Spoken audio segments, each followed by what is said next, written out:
trabajamos para desarrollar mejores procesos terapéuticos para ayudar a las personas a identificar correctamente la raíz de sus preocupaciones y de esta manera puedan tomar la mejor decisión para empezar un proceso de cambio. Y hoy día nos acompañan nuestros invitados, que son el doctor Eric Mendoza. Bienvenido, Eric. Él es médico psiquiatra de la Universidad Nacional Mayor de San Marcos, trabajó en el Hospital Hermilio Valdizán, es formado en terapia dialéctica conductual por la Fundación Foro de Argentina y es miembro fundador de CIETAP o Corriente Dialéctica. Ahora vamos a presentar a María Cristina Carrillo. ¿Qué tal? Bienvenida, María Cristina. Ella es máster en ciencias, especialidad de consejería con enfoque en familias por Hayward State University, California, máster en arte, especialidad psicología educacional por la San Francisco State University, bachillerato en arte, especialidad en psicología San Francisco State University, California. Es especialista en psicoterapia en el ILC. Bueno, habiendo presentado a ambos de nuestros invitados, voy a pasar a presentar el tema que vamos a tocar hoy día, que es la depresión en fiestas como Navidad y Año Nuevo en el contexto de la pandemia de COVID-19. Hemos elegido este tema debido a que es bien sabido que durante las fiestas de fin de año aumentan los casos de depresión. Asimismo, se sabe del impacto de la pandemia en la salud mental, por lo cual nos parece pertinente poder hablar respecto a cómo serán las fiestas de fin de año en un contexto donde muchas personas no van a poder ver a sus seres queridos, han perdido familiares cercanos, se encuentran sin empleo o se encuentran pasando por otras circunstancias estresantes relacionadas con la pandemia. Entonces, teniendo todo esto en cuenta, nos pareció pertinente elegir este tema.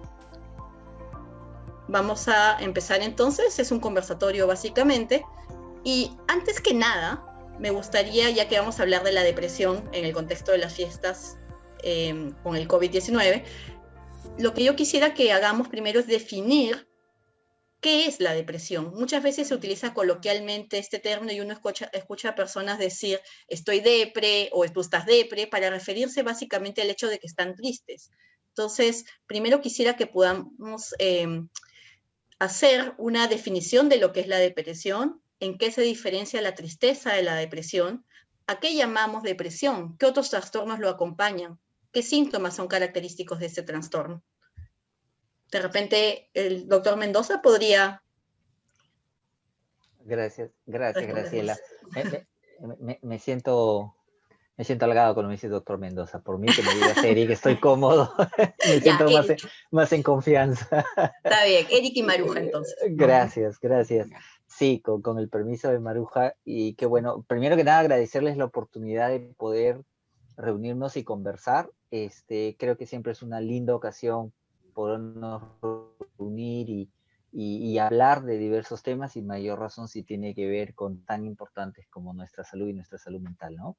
Efectivamente, como tú bien señalas, estamos en una situación muy particular, ¿no? Por el tema en sí de la pandemia, y definitivamente pues es un tema con mucha incertidumbre que se ha ido prolongando, ha ido afectándonos, y mayor razón que creo que cuando empezamos la cuarentena y las medidas por aquel marzo de este año, creo que muchos de nosotros teníamos la expectativa, quizás ingenua, de que esto se resolvía pues en 1 o 2 meses.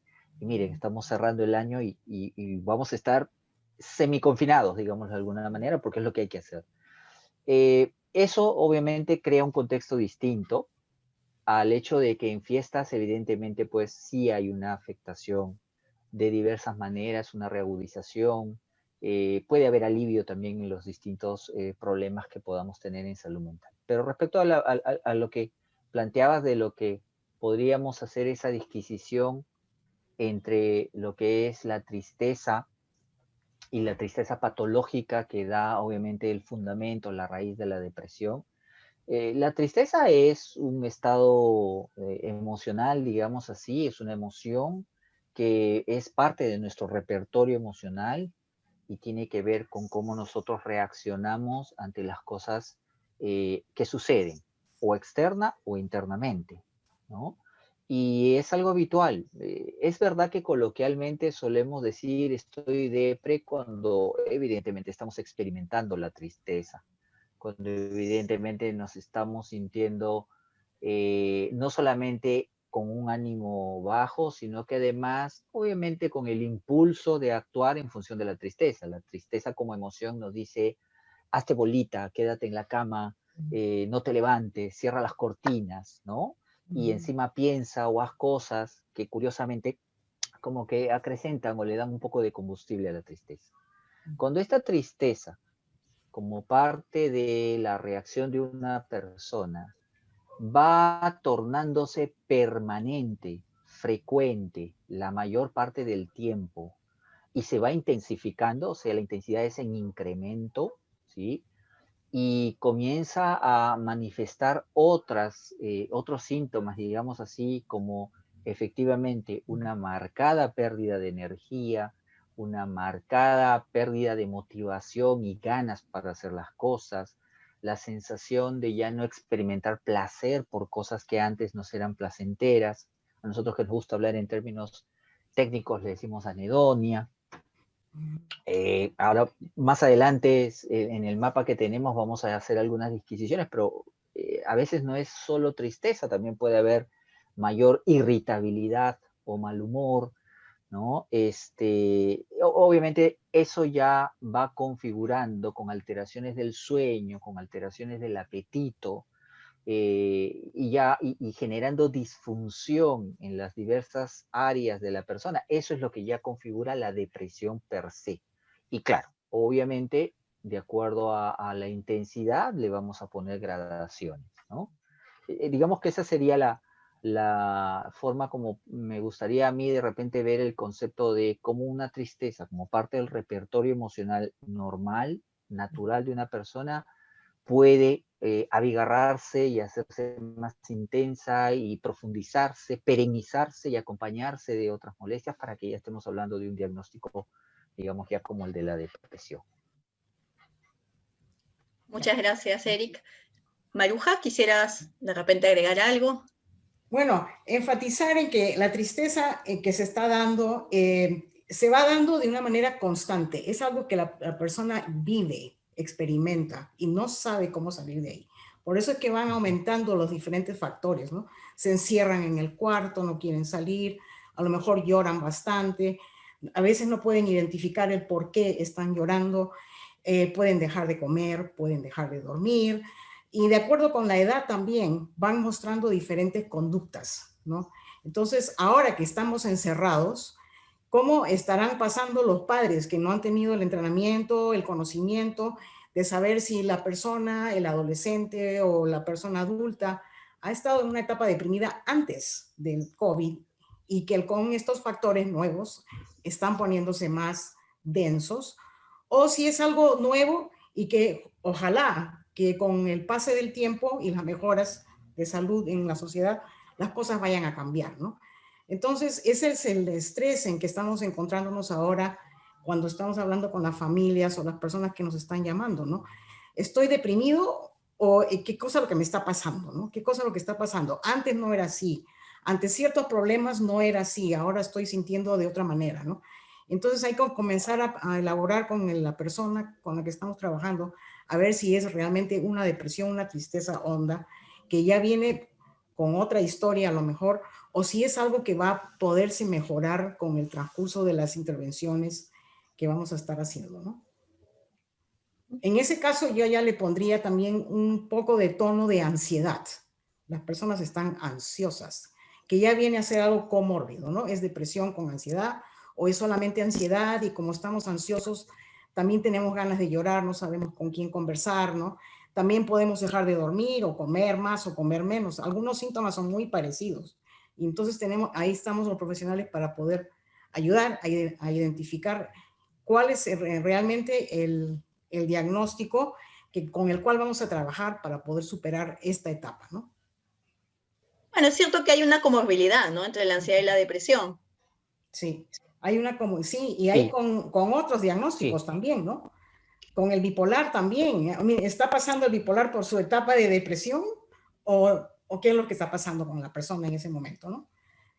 También con las personas que tienen problemas cardíacos, a lo mejor están tomando medicinas desde antes de que se dieran estos procesos del COVID y las medicinas a veces influyen de una manera o de otra y ahora con estos extra factores y preocupaciones que tenemos se van a intensificar, ¿no? Eric, creo que querías agregar algo. Sí, una cosa bien interesante, efectivamente, como señalaba Maruja, las intervenciones pueden ser muy variadas y es muy frecuente.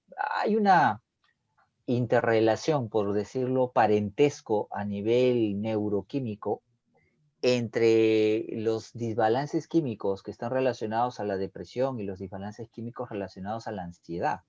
Ah, a tal punto que no es raro que personas efectivamente que están haciendo un cuadro depresivo, que queda latente, que queda soterrado sin ayuda, con el tiempo indefectiblemente desarrollan síntomas y comorbilidades con cuadros ansiosos de todos los tipos. Y a la inversa, las personas que ya de por sí tienen un problema de ansiedad de inicio, el problema primario es cualquiera de los múltiples trastornos de ansiedad. La ansiedad es una muy buena polifacética actriz porque se mimetiza de muchas maneras y diversas. Y muchas personas con el problema de la ansiedad, cuando se hace ya de un tiempo, digamos, largo, comienzan a desarrollar síntomas depresivos. Es porque están muy relacionados, biológicamente están muy relacionados. Y una cosa que es interesantísima y que creo que tiene obviamente que tomarse en cuenta, es que en líneas generales, al margen de que las personas pues se autodiagnostiquen, creo que lo importante es que las personas sean capaces de detectar el malestar que están experimentando, que algo no está bien con ellos, que no se están sintiendo como habitualmente ellos son. Ese es creo, lo importante, ¿no? Y en función de eso, obviamente, encuentren las maneras, las formas diversas que hay para, obviamente, recibir la ayuda o el apoyo que sea necesario. No creo que eso es importantísimo. El concepto de no me estoy sintiendo bien, algo está pasándome, o a veces es la familia la que dice, oye, algo te ocurre, o sea, estás más renegón, o estás menos tolerante, estás más decaída. La familia dice, estás más depre, parece. Sí. Y creo que ese es el punto importante. Y otra cosita que quería, que antes que se me vaya la idea, es este concepto que muchas veces nos han puesto, digamos, muy frecuentemente, en donde experimentar determinadas emociones como la tristeza no es lo que uno desea, no es lo que uno quiere, y por lo tanto como que trata de alejar o patear la tristeza, ¿no? O el miedo incluso, efectivamente, como en esta situación que vivimos, o la incertidumbre que no podemos resolver. Entonces tratamos de patear, no sentir miedo, no deberíamos sentir miedo, no deberíamos sentir tristeza, y en realidad eso lo único a lo que lleva es que las cosas empeoren en vez de ayudar, ¿no? Maruja, ¿algo más que quieras comentar? Bueno, no, pero todas estas cosas que estamos mencionando se manifiestan de diferentes maneras, también de acuerdo con la edad, ¿no? Eso, justo iba a preguntar eso, pero me ganaste. ¿Cómo se manifiesta de acuerdo con las edades? Es decir, ¿qué nosotros, signos? por ejemplo, claro, en el instituto vemos muchos niños que manifiestan todas sus tristezas, sus preocupaciones escolares y todo, y con unas conductas que uno dice, pero qué cosa es lo que está pasando, ¿no? Están temperamentales, tienen pataletas, se ponen renegones, gritan, no quieren ir al colegio, suceden un montón de cosas extras que no pueden definir, y los papás tampoco pueden definir, porque se supone que a los niños no les pasan estas cosas, ¿no? Pero ahora los niños, ¿qué están haciendo en las casas, no? ¿Cómo están reaccionando a no tener una rutina como la tenían antes, a no ver a sus amigos, a tener que sentarse, porque aunque estén entretenidos mucho rato con la computadora, en muchos casos, están sentados, ¿no? Y eso, ¿qué los lleva después a la hora que tienen que pararse a salir a un rato a tomar aire, ¿no? ¿Qué pasa? ¿Qué están haciendo los padres? También para mí es muy importante considerar eso, cómo están manejando ellos la situación, cómo se dan cuenta si el niño está deprimido o ansioso o cansado. Eso te iba a preguntar, ¿qué signos de alarma podríamos encontrar en la población, por ejemplo, infantil que tú ves en consulta? Bueno, generalmente los niños tienen cambios de comidas, de alimentación, cambian bastante, dejan de comer muchas veces. O si no comen mucho, ya se vuelven muy gorditos, están constantemente comiendo chips y papas y cosas que están porque están sentados y están ahí y siguen comiendo y siguen comiendo. Y aparentemente están pasándola bien, pero están acumulando un montón de estrés que después viene a mostrarse como ansiedad y a lo mejor también tristeza, depresión, llantos más tarde, no sé por qué estoy llorando. etcétera. También pueden manifestar encopresis, enuresis, cuando ya tienen 5 o 6 años y los padres no se explican qué es lo que está pasando.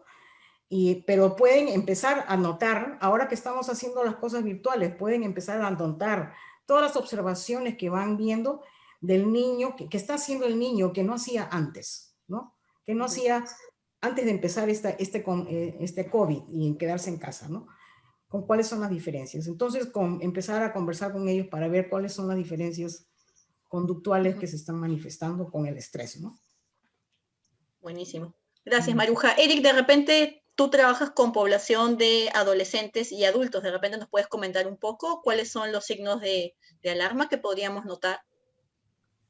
Sí, estoy de acuerdo que sobre todo con los adolescentes es muy poco probable que podamos encontrar adolescentes que tengan la capacidad de verbalizar e identificar claramente sus emociones o sus estados emocionales. Es natural, es parte de la etapa en donde los adolescentes en ese proceso natural de generar independencia también tratan de cierta manera, ser autosuficientes.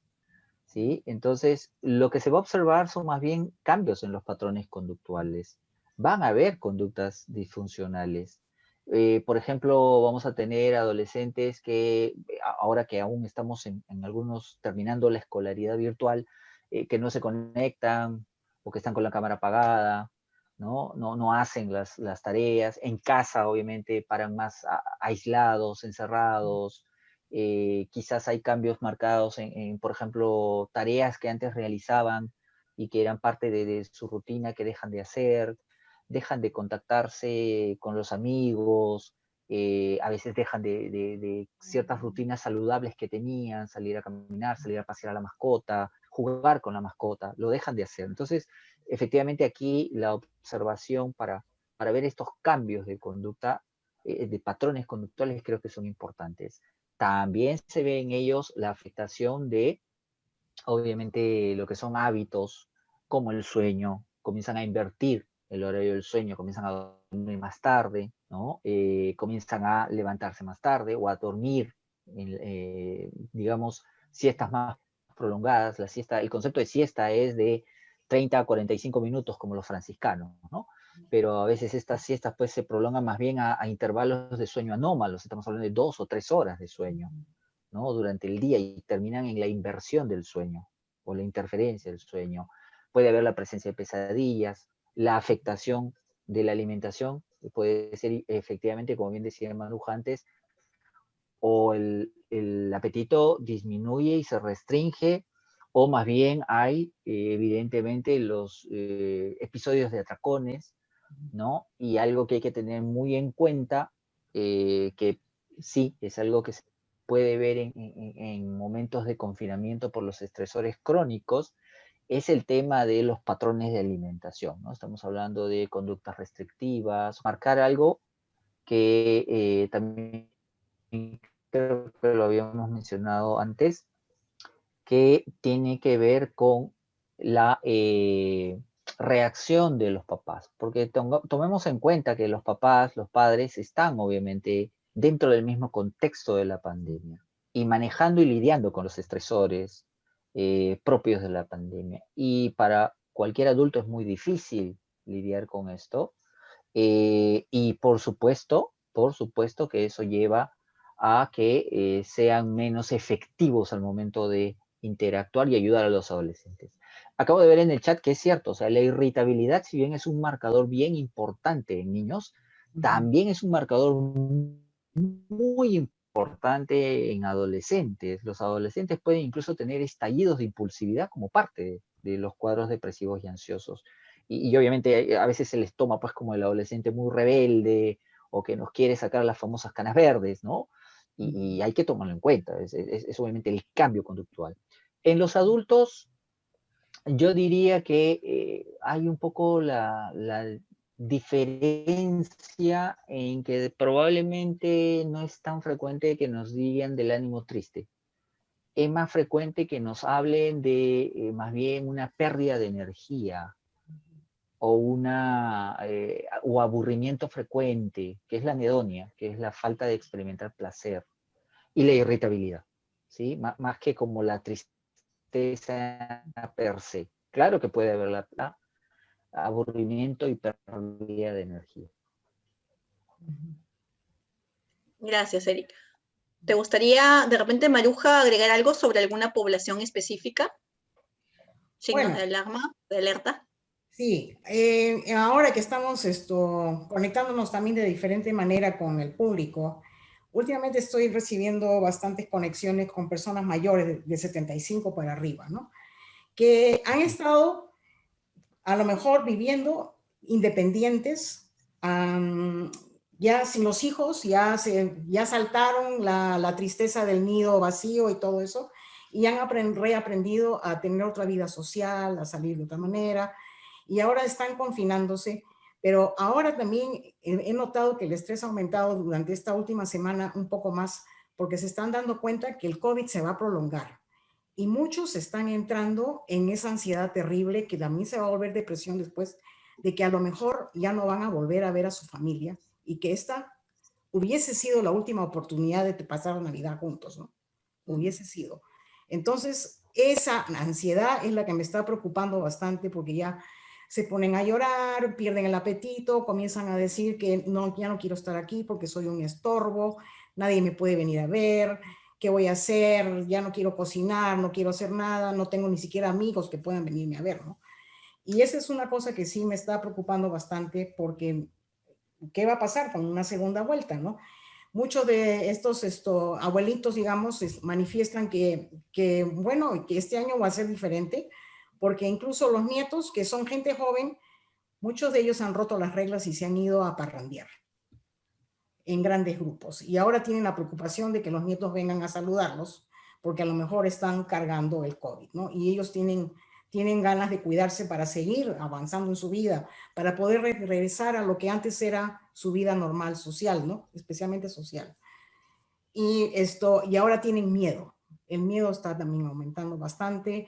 Se ponen a llorar, nos dejan, quieren morirse, prefieren morirse, ya para que estoy aquí, voy a hacer un estorbo, no puedo ir, no pueden venir, vivo muy lejos o cosas así, ¿no? Hay otros que tratan de adaptarse, ¿no? Hay una persona que me está diciendo que por la mascota, desde hace 2 años, ya no pasa la medianoche con la familia, porque tiene que irse a su casa a proteger al animal. Uh-huh. Entonces ella dice, yo creo que la voy a pasar igual, ¿no? Pero trato de decirle, bueno, tienes el plan para al día siguiente que van a hacer, ¿no? Pero ella dice, de todas maneras no quiero ver a los nietos porque yo sé que van a irse a parrandear con los amigos, así que no quiero tomarme el riesgo y me voy a tener que a esperar, ¿no? Pero al mismo tiempo también están desarrollando una tremenda ansiedad y no quieren salir a la calle por la misma protección. ¿Ya? Entonces están empezando a deteriorarse también físicamente.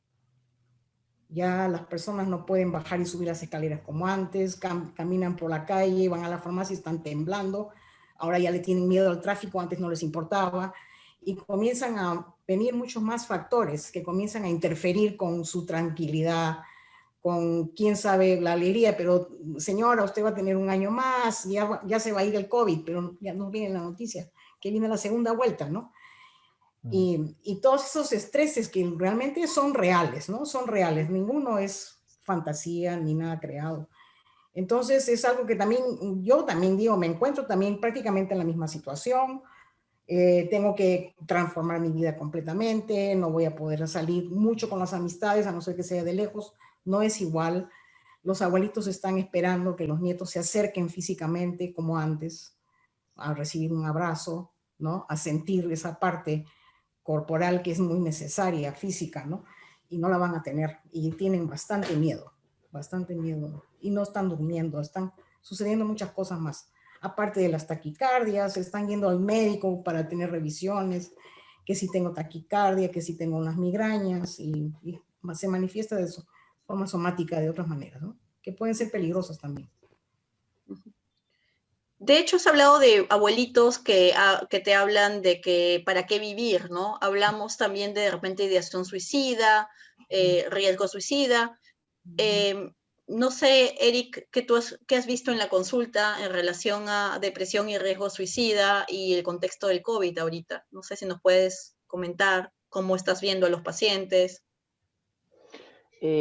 Definitivamente, sobre todo a más o menos mediados de la cuarentena, estamos hablando de julio, agosto, cuando veíamos que esto se postergaba más de lo que inicialmente quisiéramos, y se agregaba el fuerte componente de incertidumbre, quizás ahí yo podría decir que observé en los consultantes, en los pacientes, como mayor desesperanza, como mayor frustración, efectivamente una mayor carga de ansiedad, de angustia, y por lo tanto la desesperanza, la frustración, la angustia y en algunos casos incluso la culpa por no hacer algo productivo, por solamente estar abocados a sobrevivir, entre comillas, sobrevivir durante la pandemia, llevaba a que pudiese haber una, digamos así, una reactivación de ideación suicida que requería mayor, digamos así, esfuerzo y apoyo de parte nuestra. Quizás conforme la cuarentena se fue prolongando y ya pasó a ser una cuarentena autoimpuesta por nosotros para cuidarnos, porque ya vino la reactivación económica, todo lo que iba a suceder. Quizás eso se fue como manejando de una distinta manera. Yo supongo que hubo un proceso natural de adaptación, de flexibilidad, de aceptación de las circunstancias.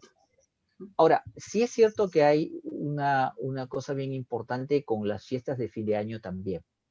Al margen de que este es un año, creo que muy, muy distinto, porque por cierto es la primera pandemia que se vive globalizadamente y en tiempo real, ¿no? Lo cual puede ser positivo y a la vez también tiene sus Muy connotaciones ansiógeno. negativas, claro, ¿no? Yo he tenido muchos consultantes que me han escrito y que me han mandado pantallazos, he encontrado esto en internet sobre que tal cosa pasa, o el COVID es esto, o la vacuna te cambia el ADN, entonces no hay solución, y obviamente hay que psicoeducar y orientarlo, ¿no? Pero al margen de esto, importante es que justo en estas fechas, muchos de los consultantes, sobre todo los que son que tienen depresión recurrente o crónicamente deprimidos, que tienen un fuerte componente de desesperanza, es el momento en donde comienzan a hacer su balance anual y en donde comienzan a preguntarse si lograron alcanzar la meta, si su vida tuvo sentido, si hicieron cosas productivas, ¿no es cierto? Y evidentemente lo hacen con un fuerte componente autocrítico y de autoexigencia. Entonces ya se imaginan que el nivel de desesperanza, de frustración y de, obviamente, juzgarse y culpabilizándose y avergonzándose de sí mismos es un factor de riesgo que en determinadas personas puede llevar a que se incremente la ideación suicida y por ende también las tentativas. ¿De acuerdo? Hay poblaciones, digamos así, clínicas en las que evidentemente hay que tener un mayor cuidado. Una de ellas es, bueno, nosotros trabajamos evidentemente la terapia dialéctica conductual que se enfoca en el trastorno límite de personalidad. Entonces nosotros ya sabemos que estas son más o menos ya las épocas en donde estamos en alerta natural, porque evidentemente las personas con ese nivel de sufrimiento crónico lo van a necesitar. Las personas con depresión, como les decía, recurrente, ¿no? Que cada cierto tiempo hay episodios y son 2 o 3, cuanto más episodios depresivos a lo largo de su vida, mayor riesgo suicida puede haber. Las personas con trastorno bipolar, contrario a lo que normalmente en la sociedad se maneja, las personas que más frecuentemente pueden cometer suicidio o intentarlo son las personas con trastorno bipolar. Tanto en la fase depresiva del trastorno bipolar, la fase depresiva severa, como en la fase maníaca. ¿Sí? En los dos polos pueden intentar suicidarse. Y yo me imagino que si le agregamos el contexto de la pandemia, el contexto de las fiestas, lógicamente que tenemos definitivamente mayores factores de riesgo a los cuales tener en cuenta. Las personas que están obviamente teniendo problemas de consumo de sustancias, ¿sí? Los problemas de adicciones también tienen una alta tasa de suicidabilidad y mayor razón en estas fiestas, en estas épocas. Entonces creo que hay que obviamente tomar en cuenta todo esto. Ni hablar de aquellas personas pues que han vivido experiencias traumáticas, ¿no? Que tengan estrés postraumático, lógicamente que en estas épocas en donde digamos que hay una tendencia a la mayor proximidad, la mayor tendencia a la unión familiar, aunque lo vamos a hacer ahora virtual, porque es lo que toca hacer. Eso también puede ser un reactivador de determinados estímulos traumáticos. Entonces, hay varios factores que considerar en el tema de prestar atención al mayor incremento de suicidio, ¿no? Gracias, Erika. Maruja, ¿ibas a agregar algo, me parece? Bueno, estaba pensando en esto del suicidio también y muchas veces ahora que muchas de estas personas que han estado deprimidos o ansiosos y que han tenido el fallecimiento de alguien en la familia, ¿no? Alguien cercano.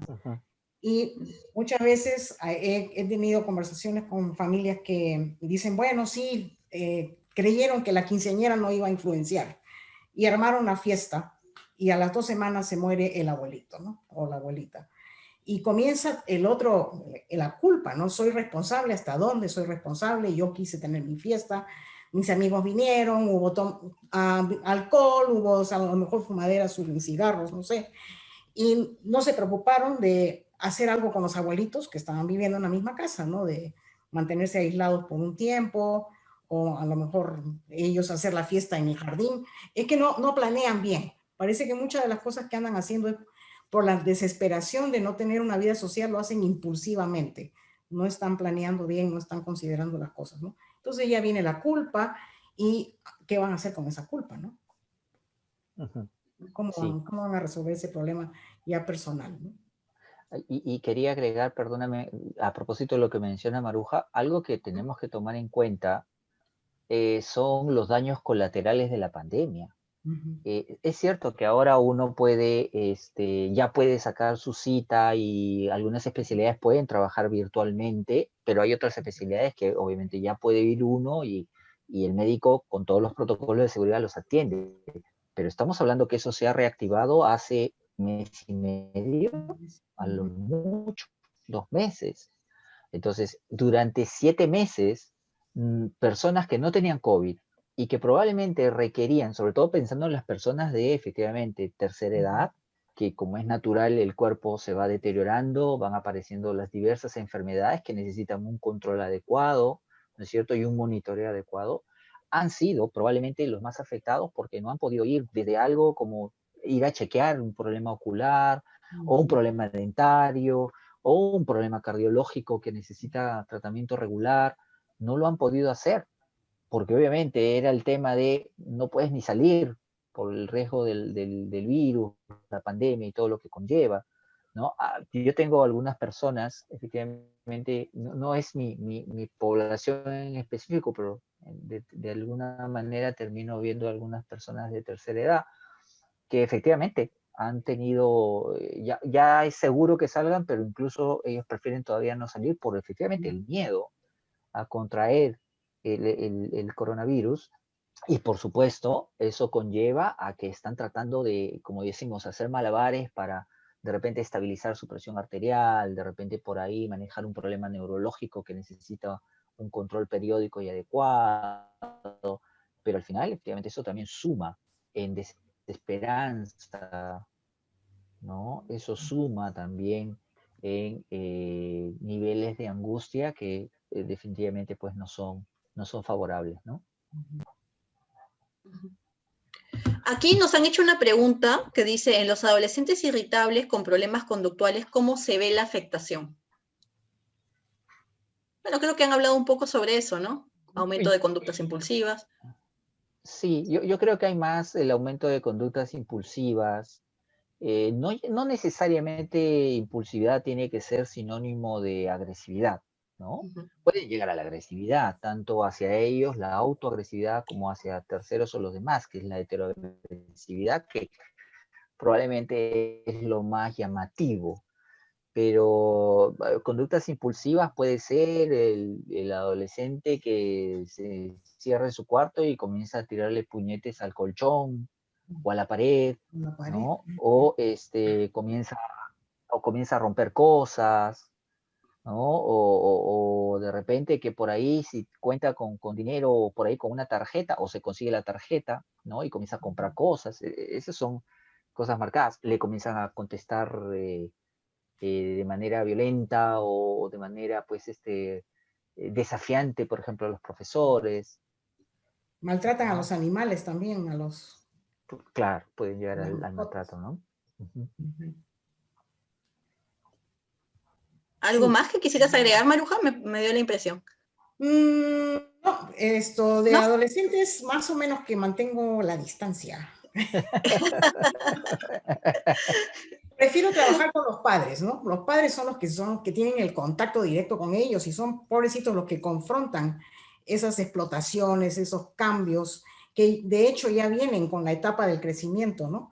Pero que se van haciendo más fuertes con estas restricciones que están teniendo, porque antes pensaban que podían salir con los amigos y podían llegar a la hora que les daba la gana, ahora no pueden, tienen que confrontar a los padres con esas reglas. No puedes porque nos vas a contagiar, te vas a contagiar, pero eso para ellos no tiene ningún sentido, ¿no?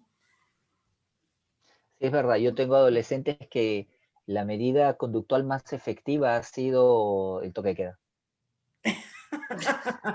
Sí, Ellos es dicen verdad. que no pueden salir.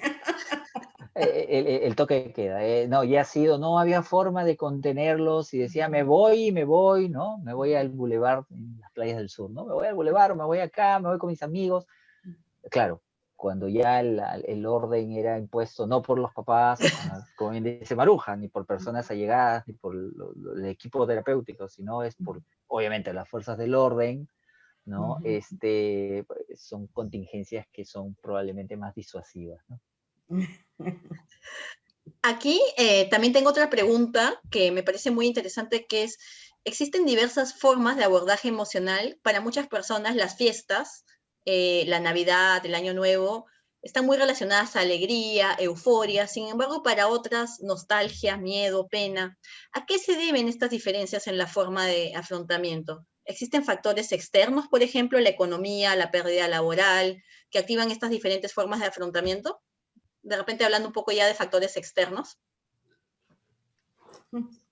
Bueno, yo creo que parte de cómo celebramos las fiestas, diferentes fiestas, y en este caso la Navidad y el Año Nuevo, a lo mejor vienen aprendidas de los padres, ¿no? De las familias, desde que estamos chiquitos nos han enseñado que la Navidad es así, es alegre, tiene que ver con algo religioso. Cuando yo era chica eran tranquilos, ahora yo creo que bailan y celebran y todo lo demás, y ya esas cosas van cambiando, ¿no? Y esto es un aprendizaje que vamos haciendo, ¿no? Entonces, si alguien te enseñó que es nostálgico y que a lo mejor mi mamá se murió, mi abuelita se murió y me acuerdo porque mi abuelita me regalaba cosas a mí especialmente, me hacía cariño. Entonces, esto se lo vamos pasando a los demás miembros de la familia o a los hijos, ¿no? Ya se vuelve una manera de visualizar la fiesta, ¿no? Una cosa estresante, tengo que aparentar que soy feliz, que todo va a ser felicidad, ¿no? Y no sé, a lo mejor el doctor tiene también otras impresiones, ¿no? De lo que puede ser. No, sí, coincido en que hay un tema cultural muy importante. Recordemos pues que somos una sociedad muy rica culturalmente, con diversas formas de celebrar y de vivir. Eh, es interesante, ¿no? Por un lado, creo que todavía se conserva esta idea que fuera de Lima, la Navidad es un concepto más de religiosidad, ¿no? Mientras que en Lima estamos más un poquito en el mundo globalizado y hay un nivel de religiosidad, claro que sí, ¿no? Sino que también ya entramos en el tema del Los regalos. estereotipo de la fiesta navideña como un evento más comercial quizás, ¿no? Uh -huh. Es así, así es. Pero recordemos que Lima es una ciudad de migrantes, ¿no? Entonces, se mezclan esos componentes. Estoy de acuerdo que muchas de las costumbres y conductas que tenemos en relación a las fiestas son conductas aprendidas y hemos aprendido eso en casa. También estoy de acuerdo de que hay determinados estímulos o eventos que suceden a lo largo de la vida que pueden cambiar esto, ¿no? Efectivamente, desde cosas como pérdidas de familiares justo en épocas de fiestas, y eso genera un condicionamiento y que obviamente la Navidad ya no tenga una connotación de felicidad y de alegría, sino nostálgica, ¿no? O eventos traumáticos, ¿no es cierto? Entonces, creo que eso influye. Ahora, también es cierto que naturalmente las personas, por su característica, por su personalidad, pueden tener ciertos rasgos en donde evidentemente pues pueden ser más proclives a ser partícipes de socializar la alegría y compartir el tema de las fiestas, de la fecha, ¿no? De esta, digamos, expansión del amor, que es en realidad muy, muy bonito la esencia de Navidad. Pero hay personas que no. Hay personas para los que esto puede ser aversivo, por diversas razones, desde características de personalidad, desde experiencias previas, desde obviamente cambios, evidentemente también a nivel socioeconómico, ¿no? Yo tengo el ejemplo de una, como ella dice, ¿no? Una paciente mía que era, como ella dice, era fiel creyente de la Navidad, ¿no? Hasta los 25 años, en donde ocurre que la familia pues cayó en una crisis tremenda, coincide con la crisis pues, de los años 90 del país, y que fue un cambio radical, ella dice, ¿no? De vivir en cierta zona donde tenía cierto estatus, cierta determinada comodidad, pasó a vivir obviamente en una zona mucho más popular, que era la casa, digamos, de una tía que los pudo albergar, y lógicamente que las navidades pasaron a ser de comer la cena clásica, a comer, como ella dice, pues no, pollo hecho al horno o a lo mucho pollo a la brasa, y cambió completamente. Y ahora ella dice, aún recuerdo, las navidades aún para mí son nostalgia, no son la alegría de la primera parte de su vida, ¿no? Entonces, sí, hay muchos factores que influyen. A mí por ejemplo, me ha dejado un poquito de sinsabor el tema de los cambios que se han dado ahora, porque hasta hace una semana yo tenía ya pensado, ok, o sea, Nochebuena, como decía bien Maruja, con las distancias necesarias, vamos a pasar con cierta parte de la familia, el 25 vamos a pasar con el otro lado de la familia, ¿no? Ya íbamos a hacer el sorteo con mi esposa a ver cuál tocaba cuál, y claro, creo que el gobierno nos ayudó en librarnos del dilema, porque dijo 24-25 en casa. Y es lo que hay, y es lo que hay que hacer. Pero eso afecta, eso definitivamente afecta, ¿no? Eso cambia el tenor, por ejemplo, de lo que podamos vivir nosotros mismos. Yo me considero un creyente de la Navidad, va a afectar el cómo yo mismo voy a experimentar esta Navidad, ¿no? Creo que todo eso influye. Todo influye. Definitivamente. También quiero mencionar que para estas fiestas, otro de los estresores que aparecen son la violencia doméstica, ¿no? Y se pone realmente más fuerte porque precisamente no pueden hacer lo que estaban pensando hacer, estaban planeando hacer. Y como no quieren asumir la responsabilidad a quien corresponda, generalmente la familia, la persona que está ahí en la casa es la que va a ser responsable, le va a caer toda la culpabilidad de por qué las cosas no van a ser como fueron el año pasado y el anteaño y así sucesivamente, ¿no? Entonces también hay que tener una sensibilidad especial para saber hasta qué punto puede manejarse esa ansiedad, ese miedo, ese enojo, estar irritable. Yo quería estarla con mis primos y quería compartir con ellos mis regalos y todas esas cosas, y en qué momento se puede volver violento, ¿no? Y me imagino que también el alcohol y las sustancias adictivas pueden influir bastante en estos casos, ¿no? Claro. Eric, ¿algo que quieras comentar al respecto? Porque sí es cierto, ¿no? Las sustancias desinhiben, generan que uno actúe de manera más impulsiva. La violencia doméstica sí también, ¿no? La gente confinada, los mayores niveles de estrés, todo eso influye. Sí, definitivamente sí. Es interesante porque por aquí tenemos, por un lado, la ventaja de que tenemos la tecnología, que por ejemplo ha permitido que la educación no pare, que ha permitido que, por ejemplo, nosotros sigamos trabajando a la distancia y con seguridad, ¿no? Muchas personas han hecho teletrabajo durante todo este año. Y claro, ahora se presenta la oportunidad de una celebración que suele ser familiar, que suele ser motivo de unión, no va a ser como tal, ¿no es cierto? Porque probablemente lo vamos a tener que pasar de nuevo frente a la pantalla. Vamos a hacer videollamadas, vamos a hacer teleconferencias para juntarnos en la cena, ¿no? Y es la nueva, lo que hay que hacer, es la realidad de ahora, ¿no? Lo que toca hacer. pero definitivamente influye. Ya han tocado un tema muy importante como la violencia intradoméstica y estamos hablando pues de que los niveles de tensión natural, ¿no? Sí, yo conversaba con una paciente que me ha dicho, realmente me he quedado admirada, me dijo, cómo he soportado los 9 meses, porque ella todavía está en semi-confinamiento voluntario con su familia, y dice, ¿cómo he aguantado estos 9 meses? Porque es verdad, o sea, en enero yo lo que dije fue, mi deseo de año nuevo era poder independizarme, y ya, porque no soportaba a mi familia, no soportaba estar con ellos. Vino la pandemia, él no tenía un trabajo con que solventarse y se tuvo que quedar en casa de sus papás, así que trabajamos en todo lo necesario para lidiar con ello. Pero ella dice que ha habido momentos en donde evidentemente sus papás, que no estaban acostumbrados a estar en casa con ella todo el tiempo y con su otro hermanito, que tener que trabajar en casa y además obviamente convivir con la familia, es un nivel de tensión que se va acumulando, que se va arrastrando. Y sí, como bien dicen, si a eso le agregamos el alcohol, ¿no? La frustración, la incertidumbre, ¿no? Que por ahí haya estresores agudos como que me quedo sin empleo o me recortan el sueldo, ¿no es cierto? O no me pagan y se demoran en pagarme, etcétera, o no me alcanza el dinero. Entonces, definitivamente, pues son un cóctel muy peligroso y puede llevar a que las personas más vulnerables estén expuestas a violencia, ¿no? Claro que sí.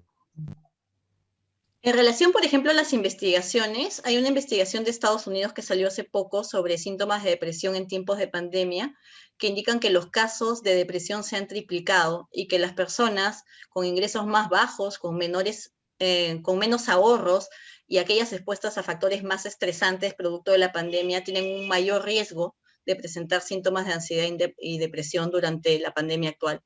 Bueno, creo que es un poco lo que han comentado, ¿no? Es lo que el tema económico está impactando un montón. No sé, de repente quieren comentar algo al respecto, ¿no? La suspensión perfecta, gente que ahorita está sin trabajo. Por un lado, veo que como ya no hay el compromiso de tener que ir a visitar con regalos, la parte económica en ese sentido no me está cayendo tan mal, ¿no?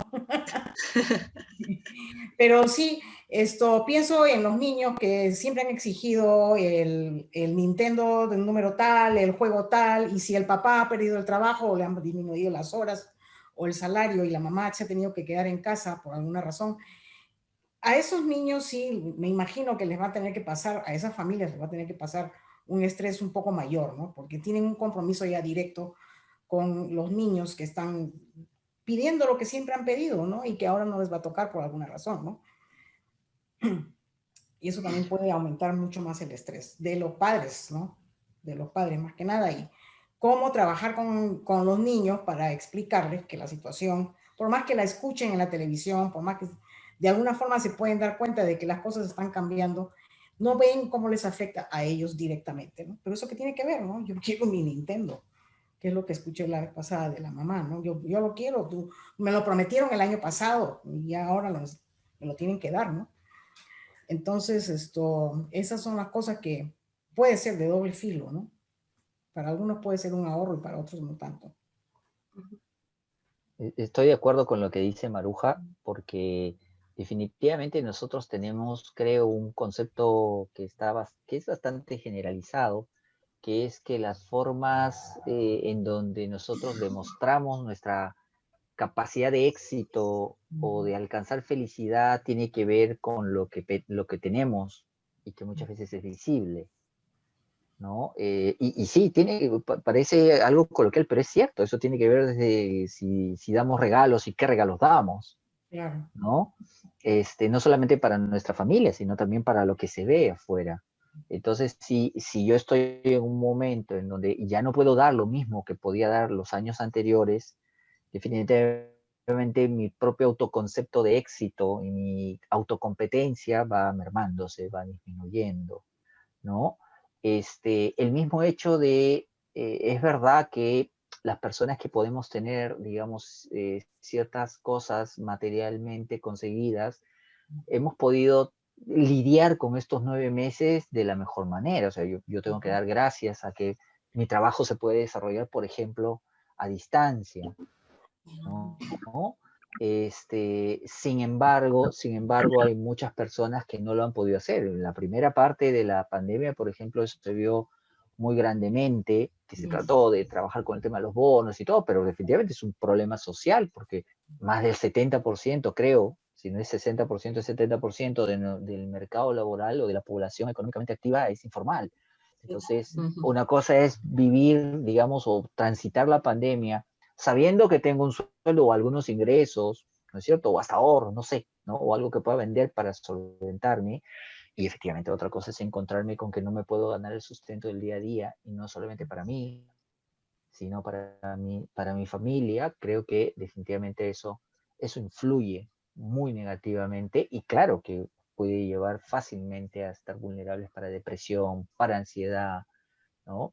Y creo que eso también hay que tomarlo en cuenta, porque es un problema que no se ha solucionado. Exacto. Aún hay personas que en medio de la pandemia necesitan la ayuda porque no son capaces de poder autosostenerse, porque ya no tienen las herramientas o las actividades que antes podían realizar, ¿no?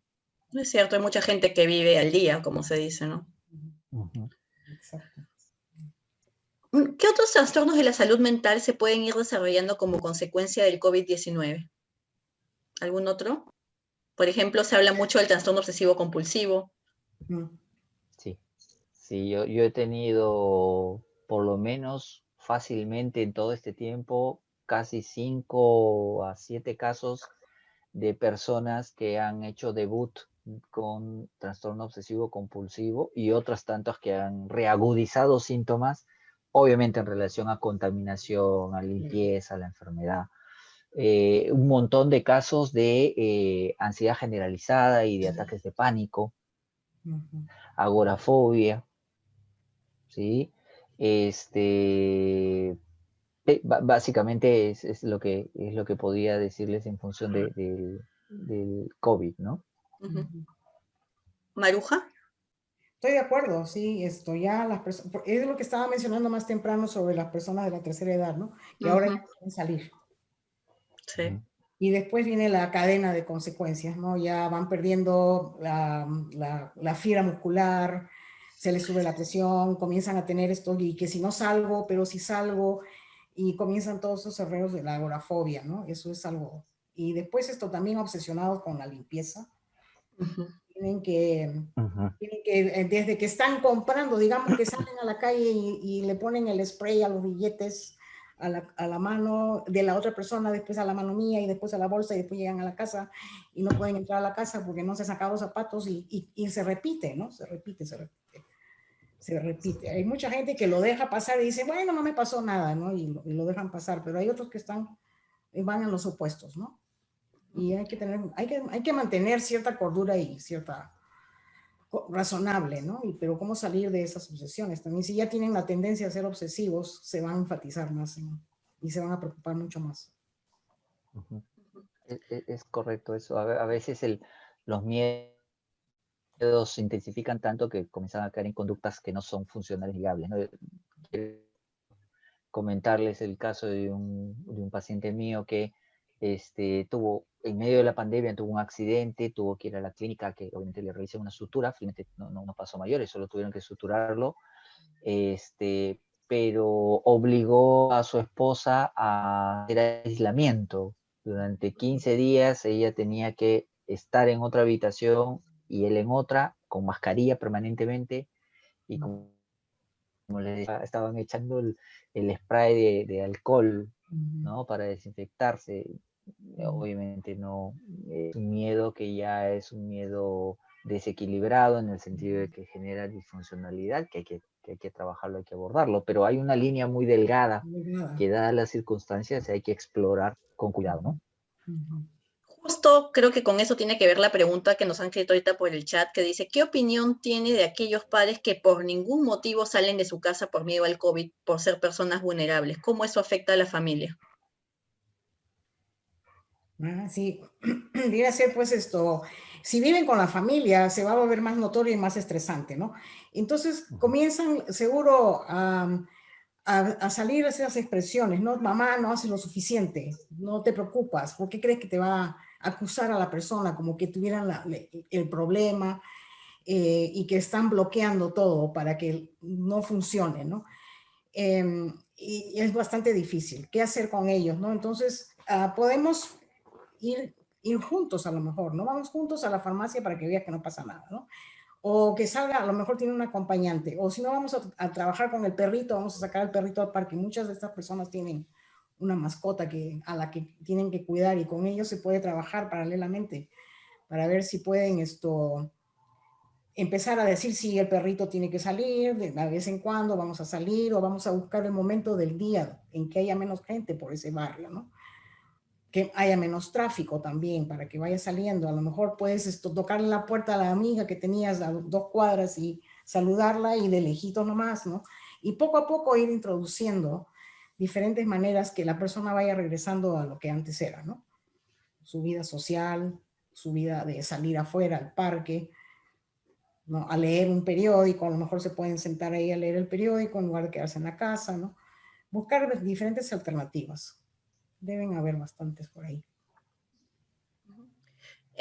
Bueno, hemos hablado ya sobre el impacto que tiene el COVID sobre la salud mental de la población que tiene ya un diagnóstico previo, sobre la población en general también.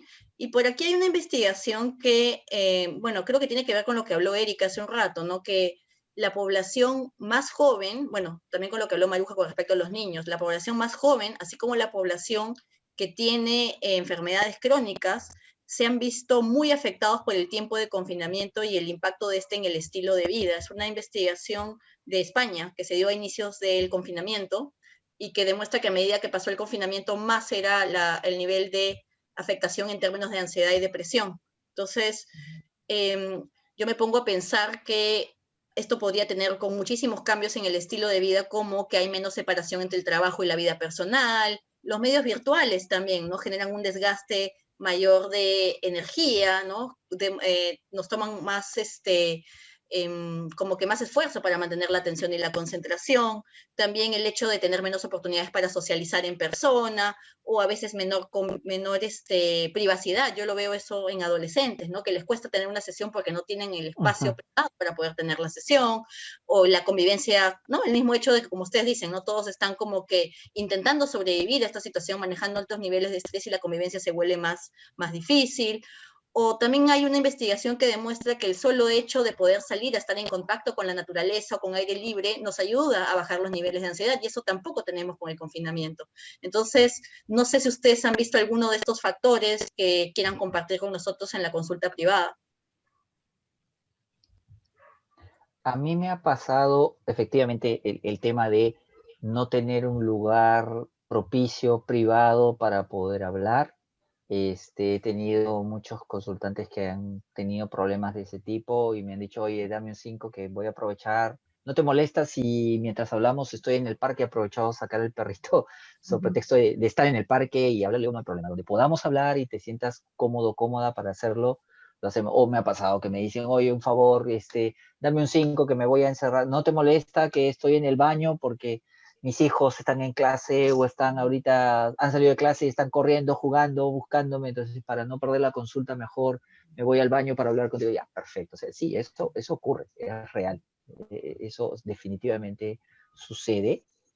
Yo creo que también eso se ve reflejado en otras realidades que ya han tenido o están lidiando con lo que llaman la famosa segunda ola, porque las famosas segundas olas también coinciden con dos cosas. La época de vacaciones de verano en Europa, en donde la gente suele viajar, ¿no? Y justamente esta segunda ola se inició con personas jóvenes. Porque claro, el hecho de estar confinado, de estar obviamente pues en casa durante gran parte de la pandemia y que por fin puedan salir, lleva a que definitivamente pues también los jóvenes interactúen y uno baja la guardia. Y encima también se dio el inicio del nuevo año escolar de forma presencial. Entonces, definitivamente ahí hay mayor posibilidad de bajar la guardia y que evidentemente como respuesta a sentirse más libres, por fin podamos cometer errores. Eso también obviamente lo hemos visto aquí. porque no es raro ver en los noticieros, uno ve pues mesa redonda, uno ve gamarra, ¿no? Que si bien los comerciantes se han organizado y tratan de tener cuidado del alcohol, de la temperatura, pero el mar de gente que va y que está muy, muy pegada, que no usa la mascarilla adecuadamente, ¿no? Y que, ojo, no tiene que ver, por favor, con un tema de nivel socioeconómico ni cultural. Nosotros tenemos acá un vecino que, perdónenme el comentario personal, pero firma todos los mails con todos los títulos que ha adquirido. Yo le digo el ponente, porque pone su nombre y pone todos los títulos que ha adquirido en su mail personal para comunicar. Y envidiable el currículum, por cierto. Pero él no quiere usar mascarilla. Y cuando sale, y es una lucha constante en las áreas comunes de no puede salir sin mascarilla, ¿no? Sí. Entonces, creo que todos esos factores se confluyen para que efectivamente, probablemente no sea ahora, sino sea para la segunda quincena de enero o inicios de febrero, tengamos que tener muchísimo cuidado con el tema de la segunda ola, en donde se va a reagudizar el tema de estar nuevamente confinados, en donde probablemente vamos a salir a tomar sol, pero a 500 metros de nuestra casa nada más, con todas las medidas de seguridad, y esto es porque, de nuevo, es lo que toca hacer. O al techo, exacto. O por la ventana para tomar un poco de aire también. Pero porque es lo que toca hacer. Pero es un factor estresante, ¿no? Y efectivamente, los jóvenes, los niños están muy... Yo tengo 2 consultantes que ha sido muy difícil para ellos porque con toda ilusión y esfuerzo empezaron a estudiar, era su primer ciclo de la universidad y lo han vivido a través de la computadora. Sí. No en el campus, no en la biblioteca, no con los amigos. No intercambiando con los compañeros. Exacto, no respirando el aire de la facultad, sino por la computadora. Definitivamente viene un cambio, ¿no? Ya la vida no va a ser igual que antes para nada. Entonces, hay que también tener la idea de cómo van a ser estos cambios, cómo prepararnos para poder aceptar las cosas un poco menos de sorpresa, digamos, porque ya no va a ser sorpresa todo esto. Ya vamos a tener que adaptarnos a una nueva forma de vivir. Quería tomar un poco el comentario de Maruja. Esto es interesante porque hay un concepto que nosotros manejamos un poquito en dialéctica, discúlpeme que me vaya un poquito el tema, pero normalmente nosotros tenemos el concepto de que para que uno logre hacer algo distinto, tiene que darse cuenta, y con darse cuenta basta. No, lo que pasa es que ella se da cuenta que está haciendo las cosas mal, pero las sigue haciendo mal. En realidad esa es la demostración de que esta es una falacia. No basta con darse cuenta, no basta con hacernos conscientes de que algo está pasando para hacer lo que se necesita hacer. Hay un proceso muy, muy difícil que requiere trabajo, que se llama aceptación, que tiene que ver con no pelearse con la realidad. Entonces, darse cuenta es el requisito, de acuerdo, pero en medio tiene que haber la acción de lo que estamos viviendo para poder hacer lo necesario, para poder hacer lo que va a funcionar, ¿no? Eso cuesta mucho. Aceptación. Yo también pienso que es como internalizar de una vez, ¿no? Así es. Si no es propio, entonces no podemos reflejarlo. Así es. A modo de conclusión, ¿qué tips, recomendaciones podríamos darles a las personas que tienen familiares o amistades con depresión para que ayuden a sus seres queridos? Supongamos que hay un familiar mayor, o hay gente también que presenta secuelas del COVID, que también puede estar pasando esa es otra cosa que también puede generar de repente que esté pasando por un proceso de, no sé, de depresión. Entonces, en general, creo que el contexto de la pandemia nos da muchos factores estresores que pueden estar contribuyendo a que alguien esté pasando por una depresión. Entonces, ¿qué tips o recomendaciones le podríamos dar a una persona que tiene un familiar o un amigo que está en esta situación? En primer lugar, que conozcan los lugares donde pueden encontrar apoyo, ¿no? esta manera de expandirnos para poder hacernos conocidos y que sepan qué clase de trabajo hacemos y cómo podemos ayudar. Yo creo que ha sido de una manera bastante positiva el volvernos virtual, porque estamos alcanzando a las poblaciones que antes no consideraban nada, y ahora que por la obligación de tener que usar el internet, la computadora en casa, se van dando cuenta que hay otras cosas que pueden hacer, ¿no? Entonces, yo diría, ¿no? Si tienen alguna duda, lo mejor es llamar a estas organizaciones que se presentan o que se van conectando, que preguntarle a alguien que a lo mejor tiene la misma situación también y decir, ¿y tú cómo haces, no? ¿Qué estás haciendo? ¿Conoces a alguien? Preocuparse un poco, ¿no? Y tratar también, como estaba diciendo en algún momento, que a veces tendemos la tendencia de decirle a los chicos, no, tú no estás haciendo lo suficiente para salir de este hoyo, ¿no? Tratar de ver si pueden dejar de acusar o culpar a la persona que está pasando el mal rato, y más bien de darle el apoyo, voltearlo, ¿no? Y decir, mira, me he dado cuenta que estás pasándola mal, ¿qué podemos hacer? Empezar a indagar. Buscar a alguien que nos ayude, pero no soy loco, no estoy loco, y porque todavía hay mucha gente que cree que para consultar hay que estar loco, y no es necesariamente verdad, ¿no? Simplemente es para buscar un apoyo para poder salir del hueco, ¿no? Y tratar de buscar los recursos que te están rodeando, conectarte con ellos. De acuerdo con Maruja, creo que una cosa importantísima que siempre tenemos que tomar en cuenta es que el problema de la depresión, del suicidio, de los problemas de ansiedad en todas sus formas, no son un tema de fuerza de voluntad. O sea, no son un tema de no quiere estar bien, entonces tiene que querer estar bien, no pasa por ahí. Es como de pedirle a un diabético, ¿no? Que lo Que ponga lleve de su uno a un parte. buffet y que uno le dice, pon de tu parte, pon voluntad y no te va a subir el azúcar. O sea, es imposible, ¿no? Igual es cuando estamos hablando de los problemas a nivel del ánimo y de la ansiedad. Entonces, se trata de entender, y eso es algo importante, se trata de tener empatía genuina o de buscar desarrollar empatía genuina con la persona que está sufriendo o padeciendo cualquiera de estos problemas. A partir de la empatía genuina, de ponerse en los zapatos del otro, uno va a tratar de buscar ser el acompañante ideal para la búsqueda de ayuda que bien decía Maruja. ¿Qué quiere decir? Que uno no va a buscar imponer lo que debe hacer la persona para estar bien. No, tú estás deprimida, entonces lo que tienes que hacer es salir más, vamos, yo te voy a llevar a correr, yo te voy a llevar a caminar. Puede funcionar en algunas personas, pero si la persona dice, no quiero, o nos deja de atender el teléfono o la videollamada, fuimos, porque perdimos contacto y la posibilidad de ayudar. Entonces ahí es donde la empatía y la compasión debe ayudar para más bien ofrecer ayuda, ver lo que le ocurre a la persona que sea la mejor y la más disponible. Felizmente hay una serie de formas y de lugares donde uno puede requerir ayuda y obviamente bienvenido sea.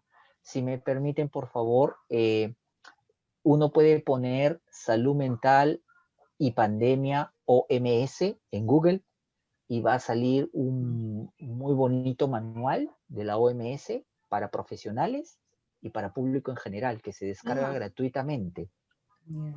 Buenísimo. Justo está desarrollado a raíz del COVID. Entonces, creo que vale la pena que le demos una leidita para ayudarnos y socializarlo, porque creo que si esto lo puede conocer la gente, sería mucho mejor, sería ideal, ¿no? ¿Cómo se llama, Eric? ¿Qué pongo para de repente compartirlo en el chat? Sí, ponen salud mental y pandemia, OMS, la Organización Mundial de la Salud, ¿no? De la OMS, sí. Ya. Sí, y uno lo descarga gratuitamente. Y como le digo, hay para profesionales de la salud y hay para personas que sufren, del público en general, así es. He escrito ahí las palabras con las que buscarías, no he puesto el enlace. Salud mental. Y ahí hay algo, perdóneme, ahí hay algo que a mí me parece muy importante, que tiene que ver con que los problemas que se desarrollan en la salud mental de la población en general por la pandemia y durante la pandemia no tendrían que llegar inmediatamente a especializados de los centros específicos que tenemos, sino que tendrían que primero, obviamente, ser atendidos y vistos por niveles de atención que son más amigables, menos estigmatizantes también para las personas sanitarias, ¿no? Entonces, eso es interesante de tomar en cuenta. Ok, buenísimo. Entonces, creo que es información bastante valiosa y a modo de ir cerrando este conversatorio, ¿qué conclusiones nos llevamos? Conclusiones. Tener un montón de paciencia, empatía. No sé, yo por ejemplo le digo a las personas, no sé cuándo se va a acabar. Ahora viene una segunda vuelta. No sé cuándo se va a acabar. Y estoy en la misma situación que tú también, ¿no? Pasándola difícil. Yo quería hacer otras cosas, tenía otros planes y ahora tengo que empezar a hacer los cambios.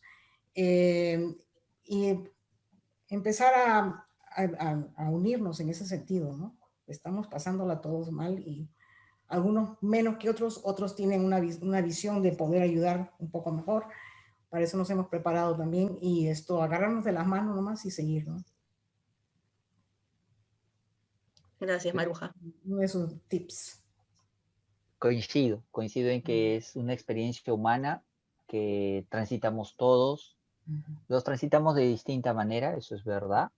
Algunos podemos ayudar, algunos podemos prestar soporte, algunos, digamos así, necesitamos la ayuda y el soporte, pero todos somos seres humanos que estamos enfrentando esto. Entonces, estoy de acuerdo con el tema de que creo que hay que aceptar que hay mucha incertidumbre, que no hay nada escrito, que estamos aprendiendo sobre la marcha, sobre el COVID, y que también es cierto que esta pandemia, como les digo, la primera pandemia globalizada y en tiempo real, también nos ha permitido, creo yo, poner los pies sobre el suelo y darnos un baño de humildad en función de también hacer algo muy interesante que, por ejemplo, a mí personalmente me ha agradado mucho, que es el probablemente repensar y reorganizar nuestras prioridades, ¿no?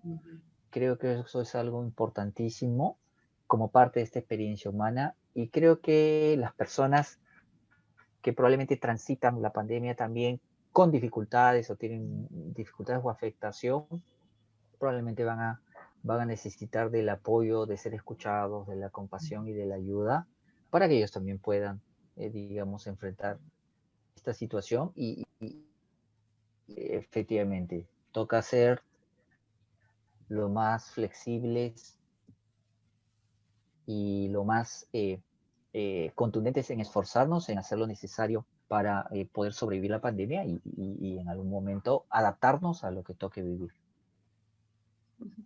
Estoy de acuerdo con ustedes que esta situación definitivamente tiene muchísimo de amenaza y creo que también es una oportunidad valiosa para brindar soporte y para unirnos, ¿no? También. Marita. Creo que ya estamos en la hora, me parece. Ponte el micrófono. Me equivoqué con la hora yo. Perdón, me equivoqué. ¿Quién se equivocó con la hora? Yo, Marita, me equivoqué. Estoy desde California y pensé que eran las 6 horas de acá.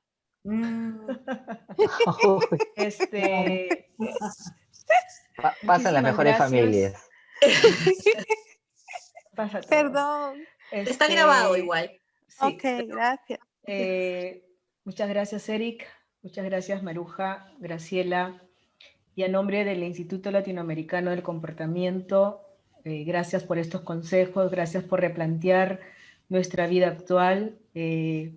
Ustedes iban describiendo los síntomas y cómo es, ¿no? Cuando somos terapeutas, vemos en el otro lado los síntomas, pero no los vemos a sí mismos.